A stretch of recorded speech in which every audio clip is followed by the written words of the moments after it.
Soit to zalaka bo mona ngoka na internet bo juger nga na nyonso bo juger Mawango eza lela. un problème te naza bolamu na nga naza pe na mabe na nga merci au 100% na cause à peut-être écart na 5% ya mabe 95% na nga na bien nayebi kosala mutu mabe te nayebi mpe kosala mwana mutu mabe te elo epesi nga pasi na mata na live oyo ya mwa sorti olobake nga Justine Mata na beza mwana ya Charlie yango esali ke na mata na live na mata na makambo te si bofingaka natalaka na gardaka silence me na nyonso merci na bino na nyonso nasengi bino ka merci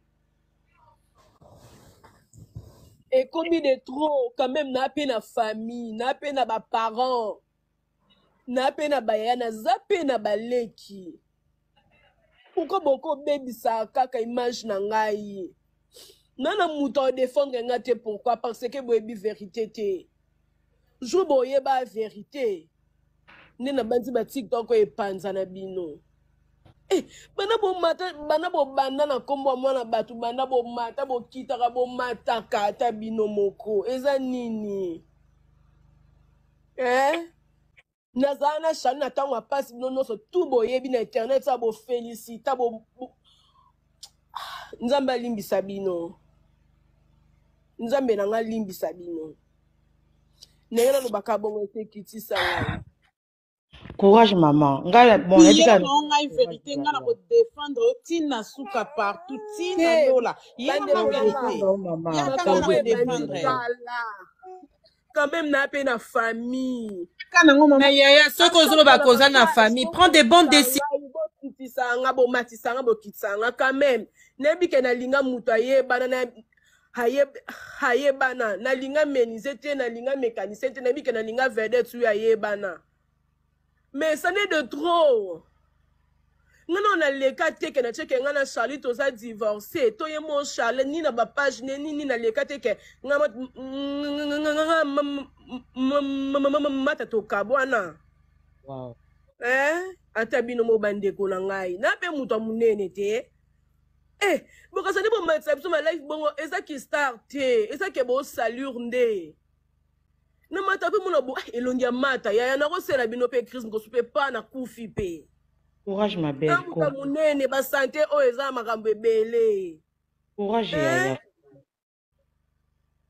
pardon nasengi bino penza pardon nga moko nasengi bino penza pardon non na mata na ba live te na loba bo eza première fois na nga penza et surtout na live pe ya ese mbali boso nayoka ese afinga nga ba page ebele bafingaka bandeo na ngai mwasi nini oyo olinga bapeseli ye mbongo ya libala bali pio abima na ndako tobi daya na bakilelo basi ebele baoma olinga daya bamabala bebi baréalité bandako ya bato te donc il faut arrêter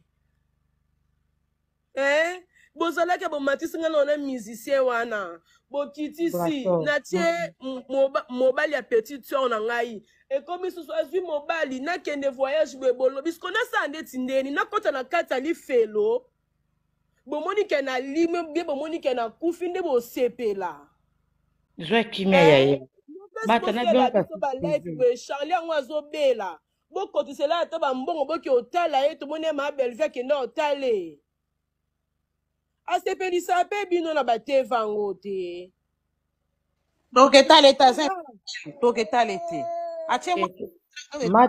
mata pesanga tant kasi na bongo na privé s'il te plaît soko olinga ekomi de trop ya botikanga mpe na pema kasi makambo na komona na bareseau sociaux ko yango namona baréalité mosusu tomona na bareseau sociaux epema balokuta sur 100%, 5 neza vraiment 5% za lokuta. Po oyanga bana bo banda ki boke botapaka ya lokuta ya sono bobimisi te. Na moni ku esa mo beta mo ba bordure réseau zwa. Mais mi tous pe na mona penda ko tout a te zo zwa ndete. Boko tika te. Kiti sanga s'il te plaît.